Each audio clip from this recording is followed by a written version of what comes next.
Mr. Greep is a slow, ponderous, and disinterested teacher.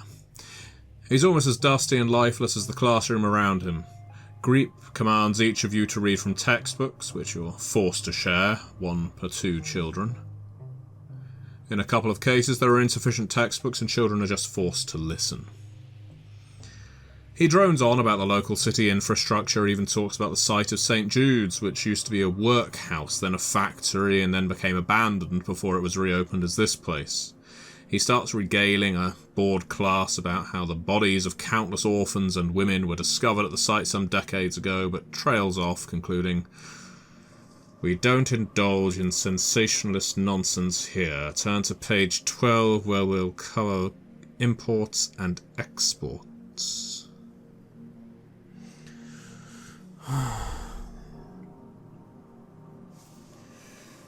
Greep is an older gentleman.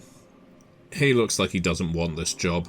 He certainly doesn't seem to be here out of care for children or their education, but why anyone would choose to have a job here is beyond the three of you. Given recent events where you saw Father Vogel seemingly fit in front of you and then deny that anything ever really happened, each of you is likely troubled or thinking on that, more so than you are reading a textbook. And very unusual for this centre is the range of children in a classroom. We have Emily, who is pretty damn young, in the same class as Damien, who by rights should be leaving high school next year. So the textbooks aren't tailored to the pupils in attendance. I've tried placing myself near Lana if I could. Start to like her. Do you want to share a textbook with Lana? Yeah. You make your way over to her. The three of you did arrive a bit late because of the time you were spending with Father Vogel, but Greep didn't seem to show much of a damn about it. Lana smiles at you and lets you budge up and says, "I wondered where you'd got to." Yeah, the little girl, Emily, she wanted to say something to the father and he went mad. Really? Why? What did he do? I can hear you talking back there. Less chat, more read. I try to kind of pretend that I'm reading for a bit, and then as soon as there's any kind of noise, or if I see him look away, I'll just whisper. He's like some other language. It's like something about a bacchanal. What's a bacchanal? I've no idea. What is that, Latin? That was I was thinking too. Maybe you could ask Mr. Greep after class. He's a teacher. He probably knows stuff. Oh, I don't know. I don't know how much he knows, or how much he wants to do this anyway. Well, if my run-in with my stepmother taught me anything, it's that usually no adult wants to be where they're stuck. I think she was a bit grateful for the excitement. Maybe he'll like a bit of gossip about the priest if you tell him something disgusting about him. Huh. Okay. Maybe I will. Is Damien sharing with Emily, or did Damien make his own way to a different desk? Damien probably went to sit in the corner. Again, he's not really concerned with chit-chatting, as he's reading this boring book, doing his best to fit in. He's highly concerned about what happened last night, what just happened. Again, more and more I find myself thinking this place is mad. It's a madhouse. There's no order here. How the hell am I gonna continue to be here? I don't even want to be here anymore. I'm bored of the game already. But I have to make do, I suppose. And I just read this book. Admittedly, at least this class seems normal compared to the priest going crazy in front of us.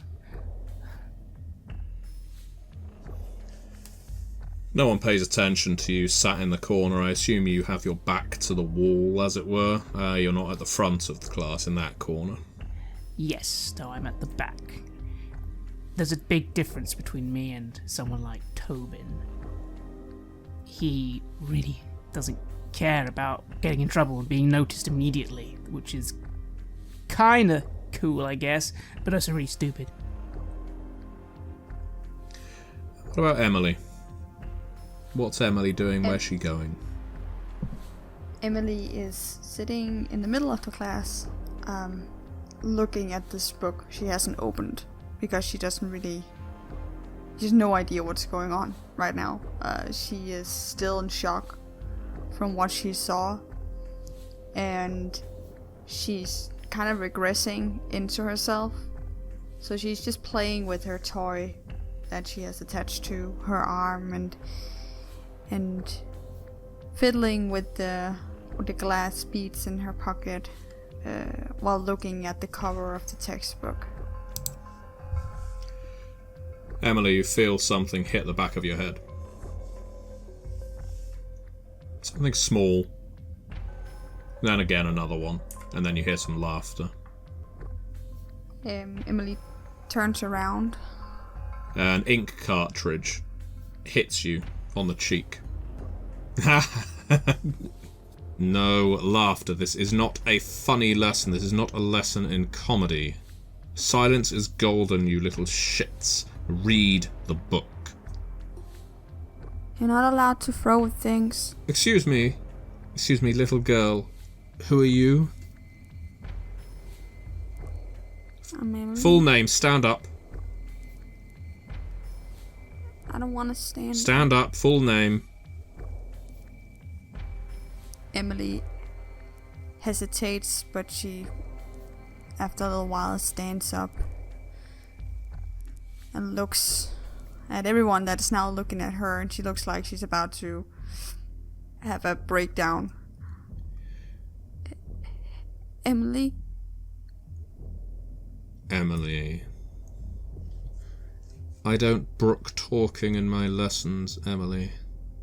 I find talking is not conducive to learning.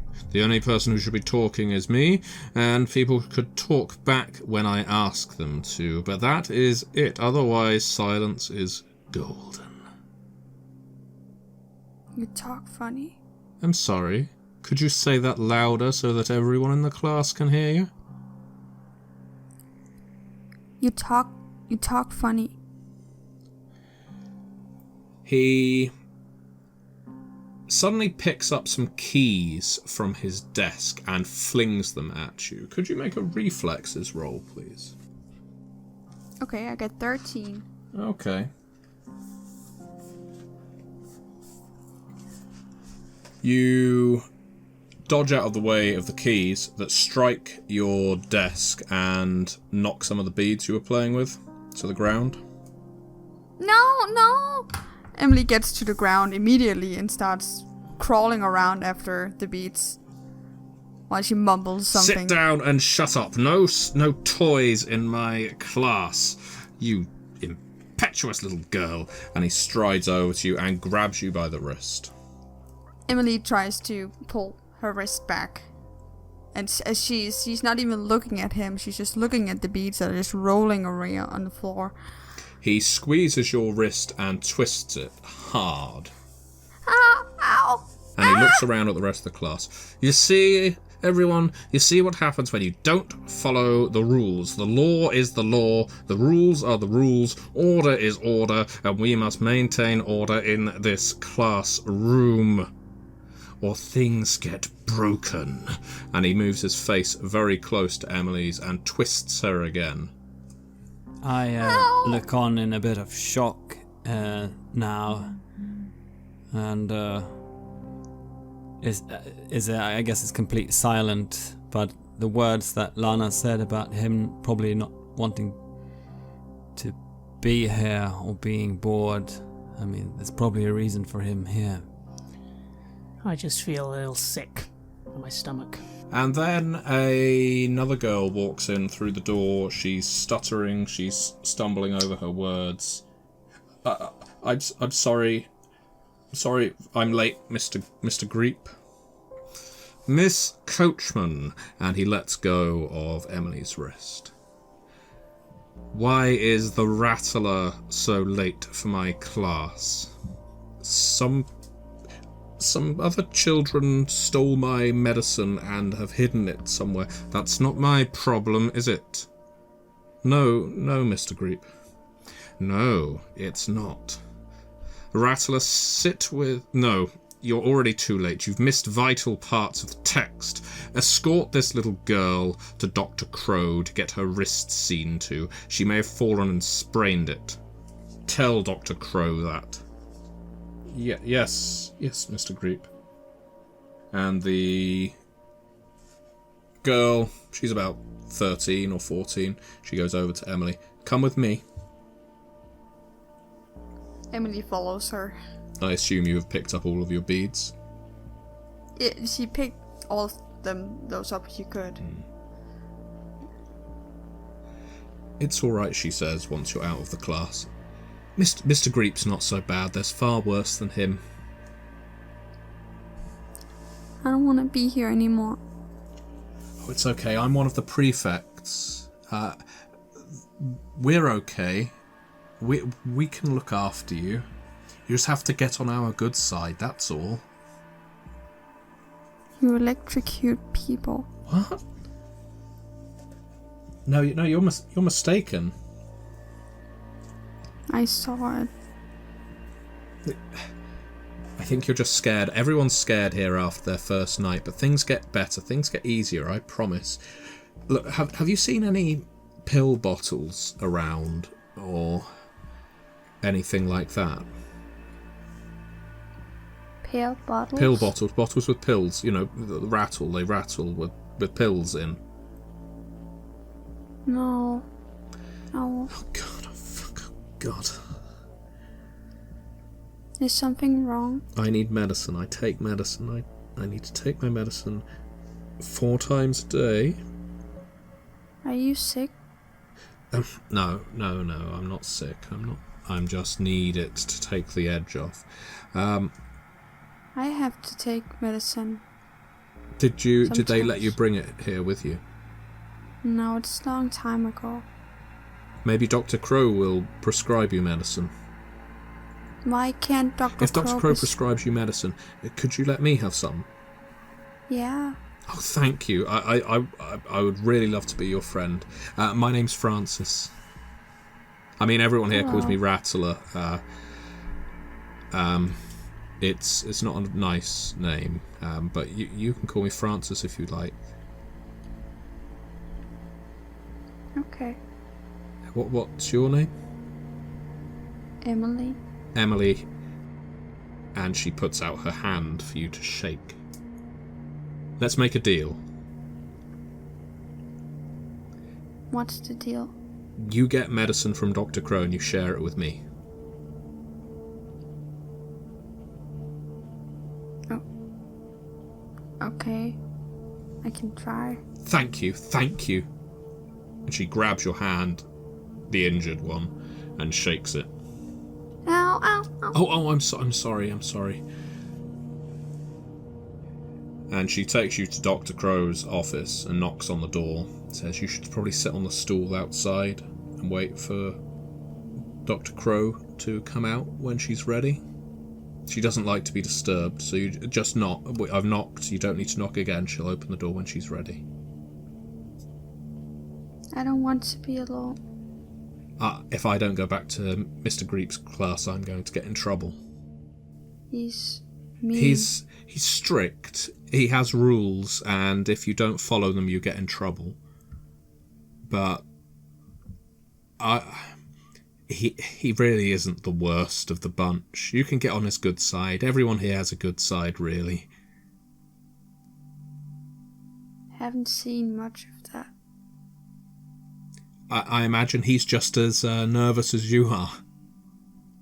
Chin up, things will get better.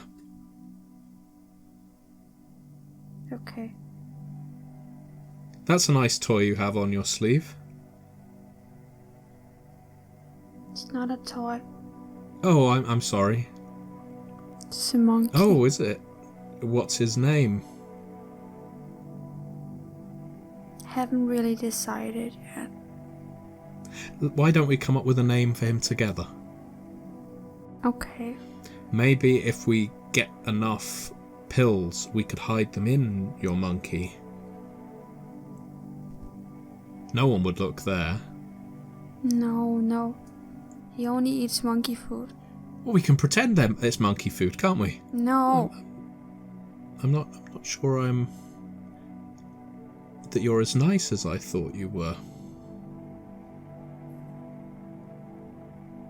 All I'm asking is to hide some pills in your monkey. No. He only eats monkey food. And No pills. You promised. You shook my hand. I said I would get pills. You for promised you. you'd help me. I will help you if I can. Don't you dare let me down. Don't you dare. And she walks off. Meanwhile, in Mr. Greep's classroom, he just sits behind his desk after having abused Emily. He occasionally runs his fingers through his waxed hair and then rubs those same fingers on his sleeve, leaving a sticky white-grey streak down his left sleeve. It seems to be a ritual. That and grinding his teeth. It sometimes looks like his teeth don't quite fit in his mouth. He's just always working them, always grinding them. His jaw is just constantly in motion. And at the same time when he speaks, his mouth barely opens. Sometimes while reading, I just look at him for a few seconds. While we're reading away, he literally just sits there, just doing this. That's all he does for the hour. Pretty much. Occasionally he looks across the class for trouble. And on a few occasions, especially when there's any kind of bullying, if a child flicks a pellet or spits a paper ball at someone, that kind of thing, he will just shout out and punctuate the silence with a "silence is golden" or "sit down and shut up." Well, I continue to just look at the work. At least it's easy. Just reading boring facts. I can do that all day. Yeah, I'm kind of excited to sit next to Lana, and I'm just trying to do that and pretend to read or whatever, and make, small talk if anything allows it. Otherwise, everything is weird, and I'm really wondering what Emily started talking about back there, about a girl or Jackie being electrocuted. But yeah, I try to just enjoy this moment that I have, if I'm allowed. Occasionally Lana gives you a smile, and there are some exercises in the textbook that you're supposed to write down answers to. Lots of compare and contrast the economic situation of the region between 1974 and now, when the big change happened, things like that. And what you find, although you're very absently minded working, Tobin, and whereas Damien is looking through the textbook, is quite a lot of the textbook is redacted. There's been pages that have been removed, passages that have just been scribbled over in ink. It's not a professional job. The government hasn't come in with lines of tape to cover up sentences, but there's clearly either someone has had a lot of fun sabotaging these, or someone's been on a mission. and it certainly prevents you from being able to answer some of the questions. Is there any place where you can hint at what kind of thing that has been crossed out or taken out if it's just covered at places? Yeah, it's a pretty crude job, so yeah, you can see references largely to where you are now. This is all about the local area, all about the city, and most specifically, there are sections about this place as it used to be, a workhouse. And so when it's asking you to compare things like to the Industrial Revolution and the way this was now, and how central this place was to the community, and how now it's changed, but much of the detail is obscured. I'm heading out for a piss. If I come back and any of you have moved an inch, I swear to you that you will not feel like moving again for a week. As he walks out, he bumps into Frances and he pushes past her. She comes in and takes the seat that Emily was sat at. After he's left at least a few seconds, I'll let out at least a little sigh. You're not the only one. A lot of the children just start chattering now, talking about, God, this is dull.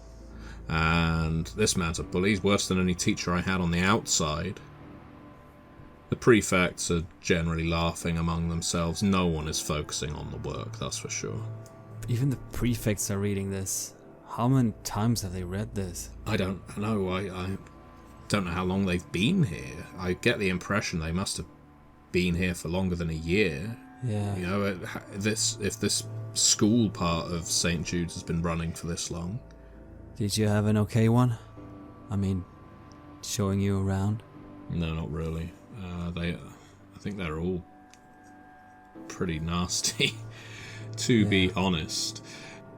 My one was a guy called Clifford Price. Oh, I thought you girls would just have girls showing you around. There weren't enough. So yeah, he was polite enough, but then I found him going through my bag, trying to steal some of my stuff. Yeah, they took my too. I mean, I don't know what important things I would have, but I guess they took your phone. Oh yeah, that's long gone. Don't have a phone now. Although last night from the girls' dorm, I heard a radio, I thought, and I wondered if it was in the boys'. It sounded like someone was listening to like talk radio or a podcast or something, but it had that static that made me think it was a radio, not like digital media, you know? Oh, I didn't hear that. Oh. But, you know, I hid my phone, actually. You hid it? Yeah. You've still got it? Yeah. In case, you know, you're in a spot where no one else will see. You could use it if you like. I mean, yeah, I've got some friends on the outside who could probably, if you were up for a bit of a great escape, maybe we could find a period where we climb the walls outside. I mean, there's security on the gate, but how hard can it be to get out of this place? We're not in a prison. We've been here one day, Lana, but what are we going to do? Just come to this? There's 2 classrooms in this place. There's 2 classrooms, a chapel, and a therapist's office, and I saw some of the other rooms, like this rec room and this and storage and loads of dusty rooms that don't appear to have been refurbished. It looks like one of them was supposed to have loads of video game consoles and things like that in, and that hell, the electric's clearly running, but didn't seem anyone was ever playing on them. But that's weird. Yeah, we're just gonna. I kind of, as she is talking a bit louder, I'm kind of looking around a bit nervously, but there's a bit of a racket now, I guess, in the class. Yeah. So I say, yeah, okay, but where would we go, you know? What would happen once we got out? Well, if you get me a phone, I'll call one of my friends, and she can get her dad's car, swing it round the place, and who cares? We'll just get out, and we don't even have to come back. Yeah, like, completely just fuck off. Well, why not? I mean, it's not like they can arrest us. We're kids. Yeah. Yeah, okay. Let's do it. Let's try and do it. All right. And she gives you a smile. It sounds like it could be fun. Yeah. Did you ever drive? Oh, a bit, but you know, Yeah. really all I did was get under a car and you know, Yeah. cut the brakes. Oh yeah. Oh yeah. Shit, you actually did that. Yeah. YouTube's pretty good for things like that. That is lit. It's mad. It slaps. It slaps. Yeah. I like you, you know. Yeah, you're alright. I mean, you could stand to lose a few pounds, but I like you. Yeah, I don't know. I just, I mean, I don't know. They're not gonna let us have much sweets here, and maybe I don't know if we have a PE. Maybe I will. I don't know actually. It's not like there's any grass around here. It's just a big concrete lot. I saw out of Crow's window when I went in for my session. There was like a sand area. Do you notice that her window was like the only one that isn't barred that I've seen? So what, you're thinking that would be a way out? I don't know. I just saw sandy fields on the outside. I don't know what that is or where it leads. Must be round the back. When we got here, we didn't really go for a walk around the building, but Yeah. maybe it's like a track or, you know, Yeah. athletics thing. I don't know. Oh yeah. I guess. I mean, it would be weird if we don't do any kind of physical exercise. Well, again, everything is weird here. So. Yeah, that's for sure. But yeah, it's a possibility. Everybody shut up. I knew you'd all talk. But I'm pleased to see none of you have got out of your seats. Right, class will soon be over. And then you'll be going to Miss Edgewood's class. You'll be on your best behaviour for Miss Edgewood. She is a delight. And you will do homework for me. I know this isn't the most riveting subject in the world, but it is necessary for you to know it. By tomorrow, all of you are to have written 1,000 words on the 1970s history of this area, based on the textbook. Specifically, I want you to explain your family's role in that. I know most of you have families from around this place. If your families don't come from around this place, then make it up. I don't care. But 1,000 words on your family's role in the 1970s in this area. I know it sounds very specific, but I'm sure you can manage it. Rack your brains. I'm sure your daddy and mummy told you something.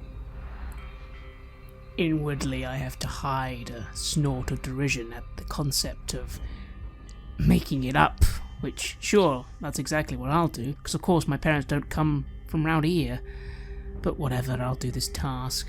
I briefly look towards Tobin and that girl he was speaking with. I saw them talking.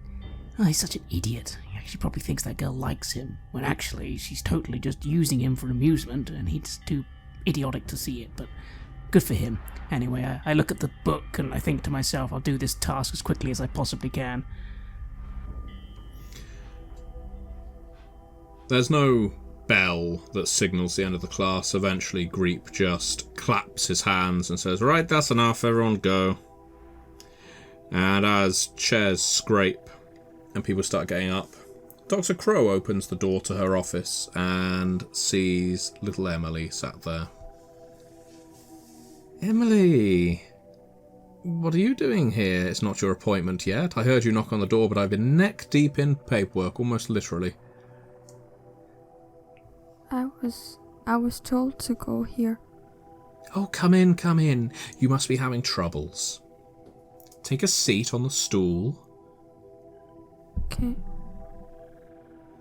She lounges back behind her desk.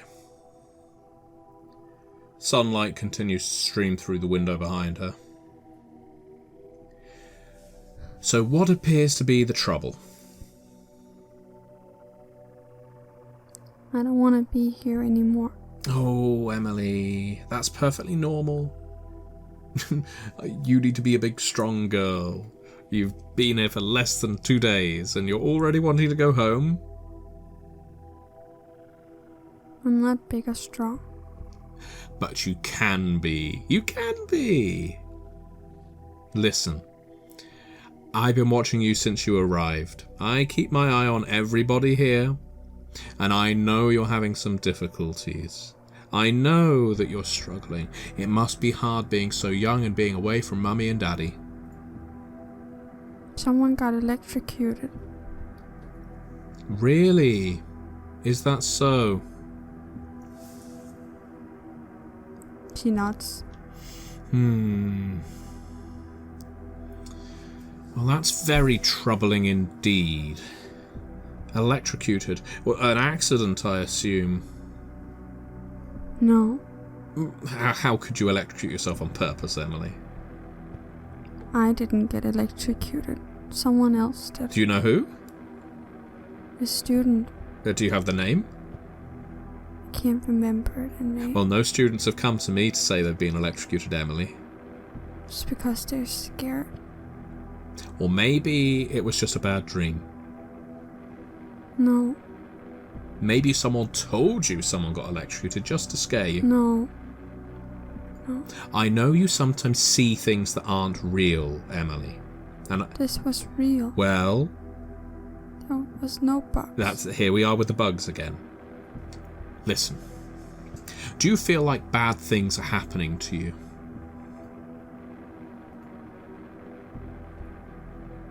The teacher grabbed my hand and it hurts. I'll have to speak to Mr. Greep. Thank you so much for letting me know that. Now, how about the other children? How are they treating you? Can you look at my monkey? I think it got really scared. She cocks her head sharply to the side. I think your monkey is just fine. I think your monkey's having the time of his life. You have to listen to it with the thingy. And she points at the stethoscope that's lying on her desk. Make sure its heart is okay. Emily, I'm going to tell you something that we counsellors shouldn't really say to our, let's call this what it is, patients. But I'm going to tell you because I think you're a big, strong girl and you can understand, okay? So, a therapist should never tell a patient when they're going through a psychotic break. You don't know what it might make them do. You have to humour their fantasy until they can let themselves come to the conclusion.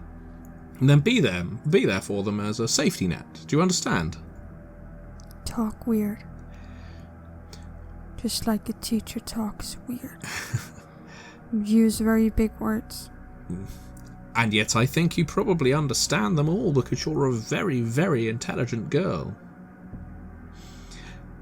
Now, the reason I'm telling you this is because, Emily, you are having a psychotic break. That monkey does not talk. It does not breathe. It is not alive. It's not dead either. It's just a stuffed toy strapped to your arm to stop you from hurting yourself. No. And the reason I'm telling you this is because she snaps her fingers next to your head. It's time for a wake-up call, Emily. Time to grow up. Okay. If you can't handle the reality of the situation here, then I don't know what to do. I will be here for you when you're hurt, and yes, I can see your wrist is looking a bit bruised. I'll put a bandage around it, and I'll tell you that it will be all right, because it will be all right, Emily, it will be. But none of this talking to stuffed toys. None of this making up that people are getting electrocuted. Can I have some medicine for the pain? It really hurts. I could get you some medicine, yes. Though you are quite young to self-administer it, I trust you. And she opens a filing cabinet, fishes out a bottle. Now, do you know how to open these? No. I can show you. Because I trust you. Now, Emily, I've got some advice for you, and I hope you take it. There will be people here who try and do bad stuff to you. And the only way you can survive is you have to fight back with worse than they're giving to you. These youths don't understand what it is to be afraid, so you need them to fear you. That's the only way they will ever stop. Okay. I'll try. Now, one last thing, and do be strict with your pill taking. I expect you to only take one... let's think. You can take one pill after each meal. That should do. Big meal. You went to church today, didn't you? Yeah. Did you go to church when you were out of here? Back in the real world? At Christmas. Oh, okay. So what do you make of all this talk of heaven and hell? Honestly. I don't like it. You don't like the talk of heaven or hell? No. Oh, why not?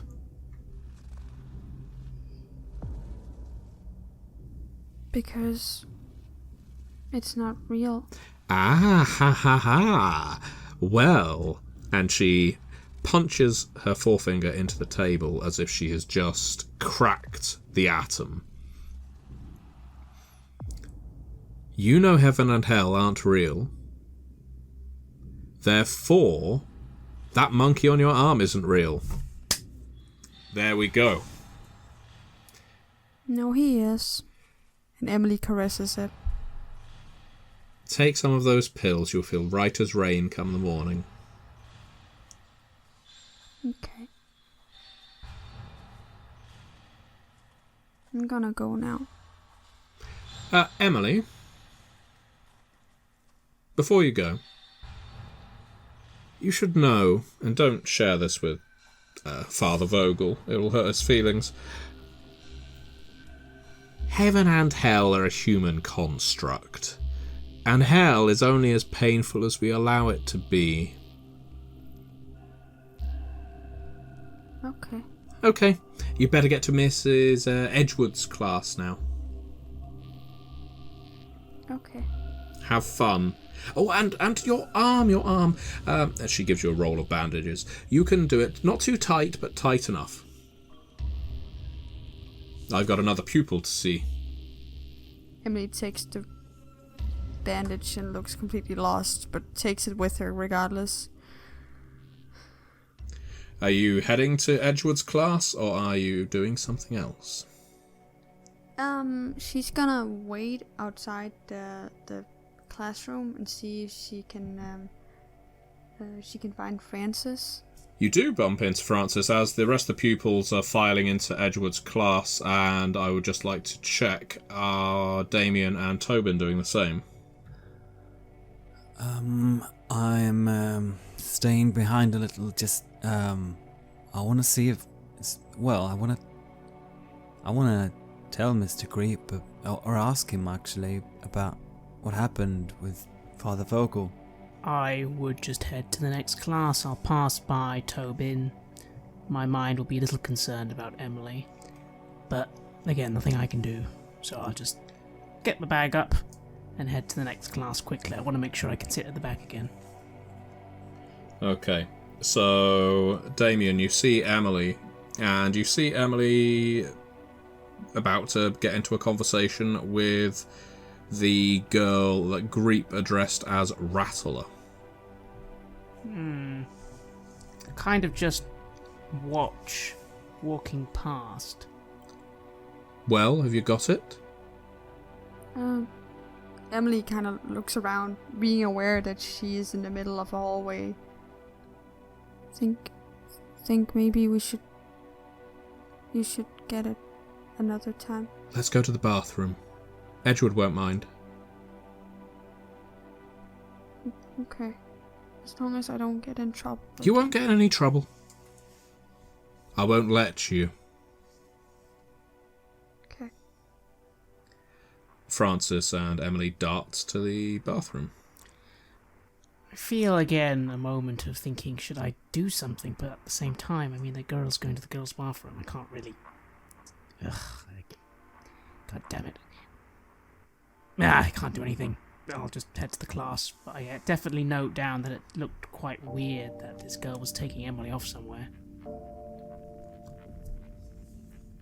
And that leaves Tobin with Mr. Greep, who is collecting textbooks and putting them in stacks. Why are you still here, boy? Mr. Greep, something happened before, as we were just leaving from the services with Father Vogel. I just wanted to ask you about that. What kind of something? He started saying really weird things that I didn't understand. Something about a Bakthanai, Dalai Lama Bakthanai or something. And that's the first time you've heard him laugh. I laughed a bit too. Eli Lama Sabachthani. Yeah, that was it. Or words to that effect. I'm not a practicing Christian myself. What does it mean? My God, why have you forsaken me? It's what Christ apparently said on the cross. It was the last thing he said before he expired. He shouted to the heavens, Eli, that means God. Oh. So Yama Sabachthani, why have you forsaken me? So is it Latin then? I don't know if it's Latin, Hebrew, or whatever, but... And you're saying Father Vogel is now becoming the Messiah? I don't know, he was first he fell over and kind of knocked himself out. Sorry, I shouldn't laugh. The man's a fool.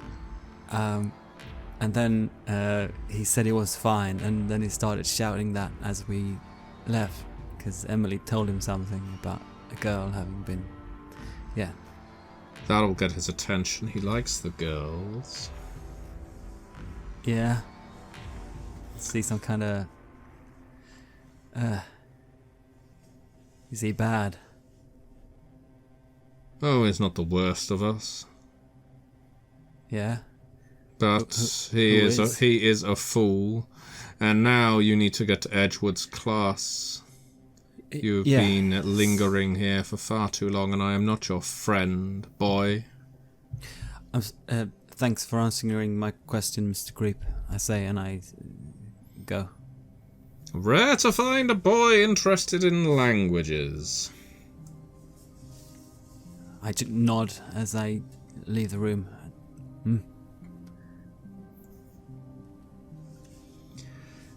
Mrs. Edgewood starts the lesson with Damien taking his customary corner seat. There's more space in here, and Tobin arriving late.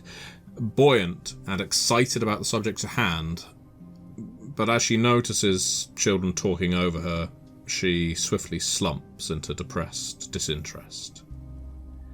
She murmurs, putting her forehead in her right hand, "I'm only playing ball if you are." Before taking out a novel, putting her feet up on the desk and starting to read. I wait a few minutes. Does she just eventually sit down and give up? this class. Pretty much, yeah. I mean, your eyes are drawn to the artwork around the room, apparently created by various children at the centre, although you're not sure when. Some of it could be classed as disturbing, as it's clear troubled minds have poured their anxieties out onto the paper. I suppose I look over this artwork for a bit. After all, I do enjoy drawing myself. Yeah, there's all kinds of drawings that range from the mundane to the horrific. There's a lot of family paintings that show people in states of injury, even death or decomposition.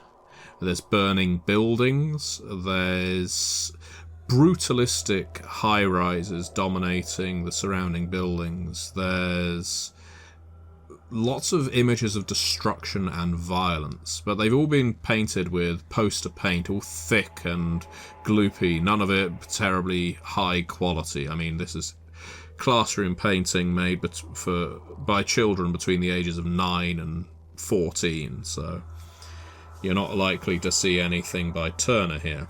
Considering it seems the class is done, at least as far as everyone else is concerned, I actually raise a hand and just say, could I ask a question, Miss Edgewood? Mrs. Edgewood, she closes her book. I wrinkle my nose at this, thinking to myself how goddamn anal everyone around here is about their names. Miss Edgewood, what's with the artwork? Is that something we do?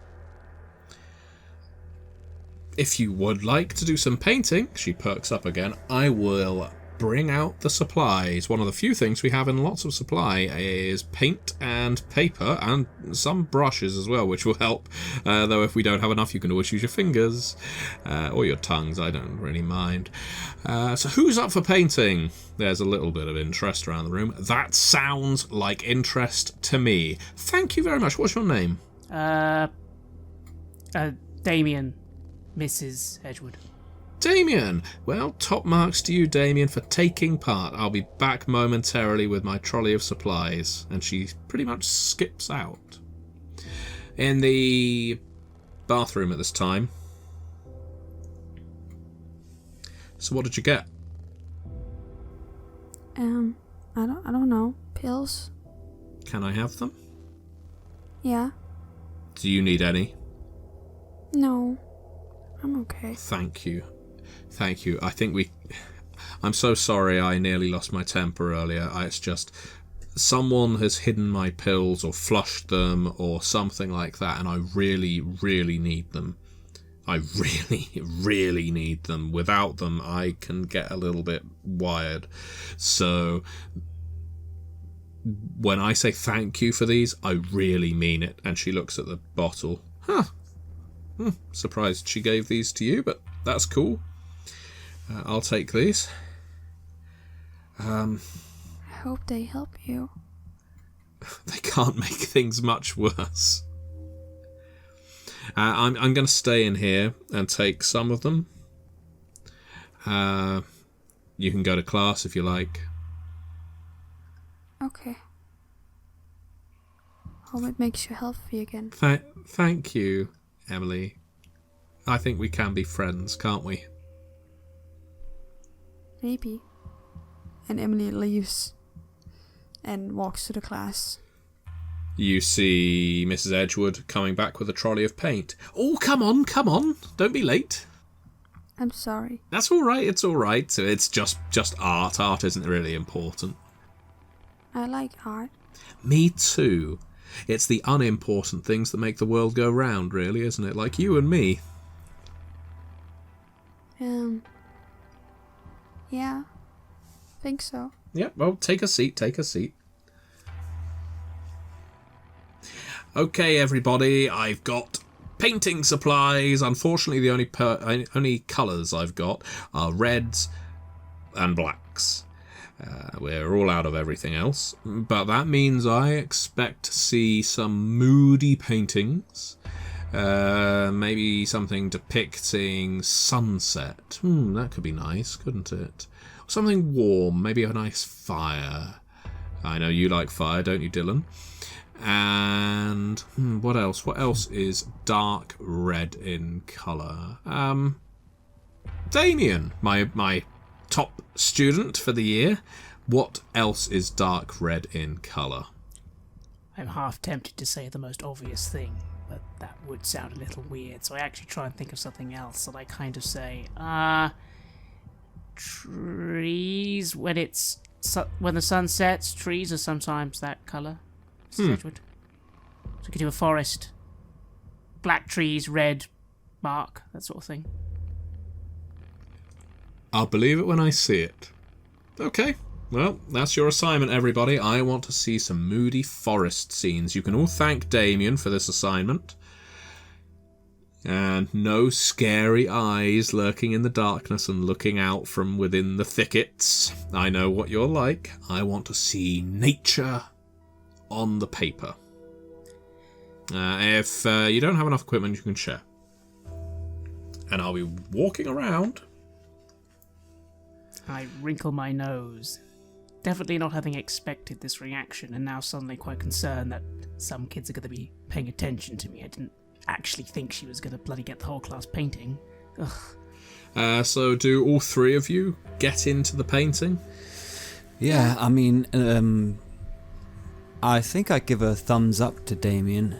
I don't want to like be some kind of stalker of Lana, and now I was late again, so I've just ended up sitting whatever was free, really.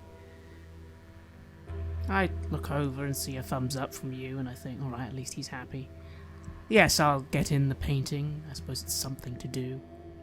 Maybe I can even get in good with this teacher. Having one teacher not trying to, I don't know, abuse me would be nice. Ugh.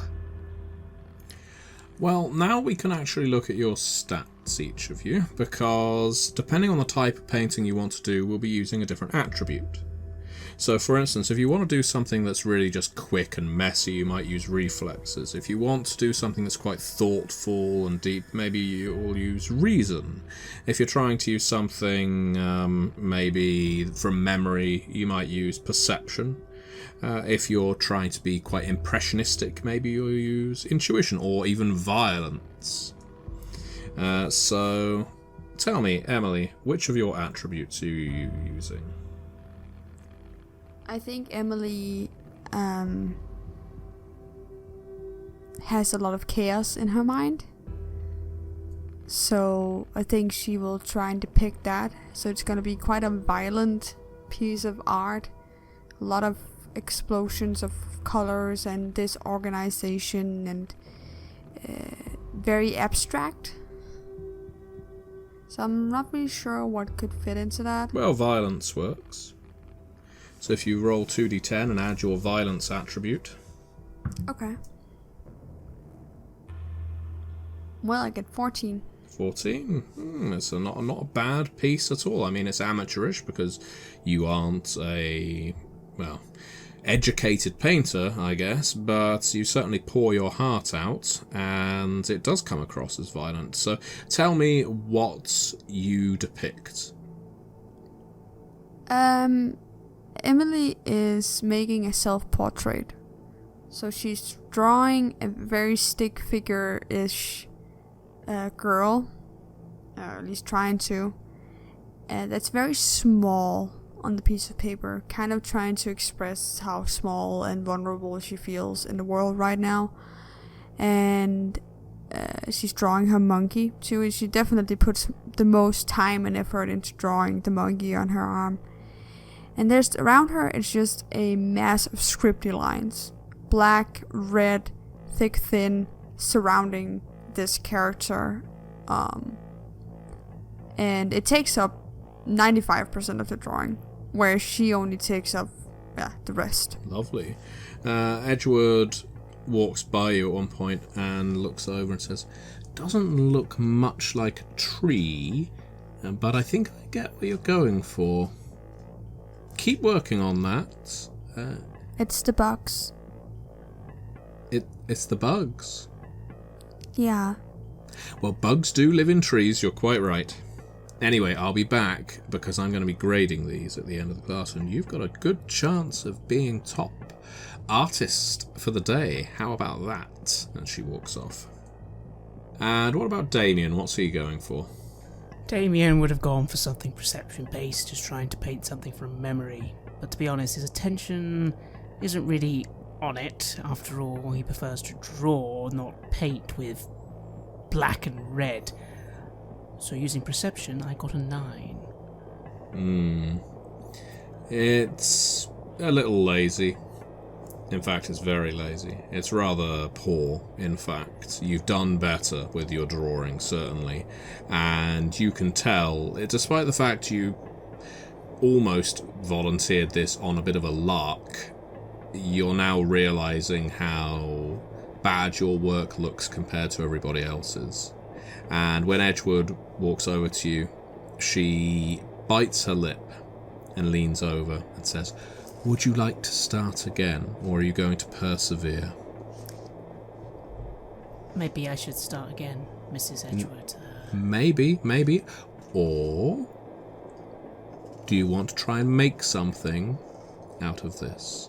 As they say, and don't repeat this outside of class, are you going to try and make some chicken salad out of that chicken shit?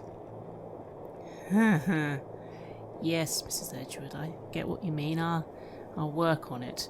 I kind of say with a smile, thinking to myself, what the fuck does this woman even care? But whatever. And Tobin, what are you going for? Yeah, I start off just trying to get something out, and I really don't know what. So it kind of just becomes this brownish mess of the black and the red, and then it becomes a backdrop to what I continue drawing, and I think of Isaac who cut me, and I start dripping the red, like sprays of blood, and then I draw the outline. I try to draw the outline of the droid in the Novamal, and I scribble, "Welcome to Larkhead, Isaac." And I'm using violence as well, I think. Yeah, I think that works. Violence or even soul. Soul is not as high, but I could use soul, yeah. Why not? Let's do that. Just for the touch. 18. 18, wow. When Mrs. Edgewood comes by your desk, she looks at the painting and then she steps back. Her eyes widen. Sorry, I don't know, I was carried away.